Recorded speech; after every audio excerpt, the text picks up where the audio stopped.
What was your journey to becoming a genetic counselor? So I was actually introduced to genetic counseling in a high school genetics course, I think in 10th grade. And I think that's when it really piqued my interest. I was still going back and forth about it when I got to undergrad, but I think between my junior and senior year is when it really settled on my heart that I wanted to be a genetic counselor. So I graduated undergrad with a bachelor's of science in cell biology and genetics. And then after graduation, I went on to work for a genetic testing laboratory. My gap year turned into 3 gap years. And so I worked there for a little while. And then I started my master's program.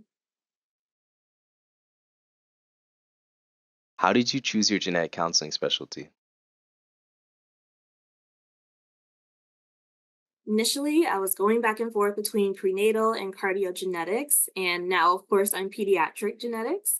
If you asked me during my clinical genetics course if I was going to be a pediatric genetic counselor, that would have been a hard no. I absolutely would have said no. I think I was just really fearful of how many things could be in flux at any given time, and there would be little consistency, which I really like. And I was just overwhelmed in general by how many indications I could be seeing. And I think all of that changed with my pediatrics rotation. And I just fell in love with the variety and knowing that I could never, ever get bored. And I've been working with children essentially my whole life. And they're just so resilient. And it's such a joy working with them and just getting to interact with them and their families. So that makes every single hard day worth it. And I definitely would say my rotations were my biggest deciding factor. What does your typical workday look like? So on my clinic days, I typically have 10 patients on my schedule, and that's not to scare anybody. Please don't let that scare you because it's definitely not the norm. And typically, I'll come in, and if traffic allows, I'll try to get settled before seeing patients. My days are usually a mix of new patients and follow ups. And so for new patients, I'll review the family history, draw a pedigree, and also just review some details of the testing that we can offer and consent the family. And sometimes I'm able to collect samples same day as well. Also, depending on the clinic, I might also do the intake, which usually involves reviewing birth history, developmental history, and just the general medical history. And for follow ups, sometimes I'll do result disclosures. And so usually that means we have positive results and a diagnosis that we can give the patient, which is always very welcomed by the family for the most part. And then for my admin days, usually I'll be writing notes, attending meetings, and prepping for my next clinics. What is the most challenging aspect of being a genetic counselor? I can only really speak to the experience of a clinical genetic counselor, but I think emotionally it can be really tough, and it's not unusual for an appointment to be heavily psychosocial.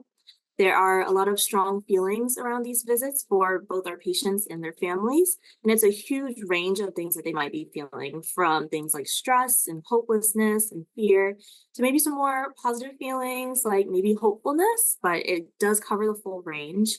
And we often find that the genetics appointment is the only place where patients feel like they have a chance and maybe the time to feel heard and share these feelings. So, between helping patients and their families work through that and while working in pediatrics, also losing patients that have life limiting conditions, I would say the biggest challenge is that it's not super easy to leave work at work and have home at home. So I think it's incredibly important to prioritize your mental health and make sure that you're taking care of yourself as well as you take care of your patients. What do you like most about being a genetic counselor?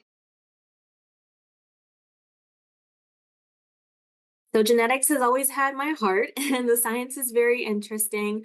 But my favorite part is actually just being able to provide a safe space for my patients and their families to talk about their experiences, talk about their diagnosis, helping to bring those really long diagnostic odysseys to an end, and also just feeling like I'm making a difference in my community and just connecting with people in my community. And I can never get bored. So that's always a plus too. What advice do you have for aspiring genetic counselors? So the good thing is now there are both in-person and virtual opportunities that can help people familiarize themselves with the field a little bit more. So I would say definitely do your research before you want to jump into this new venture.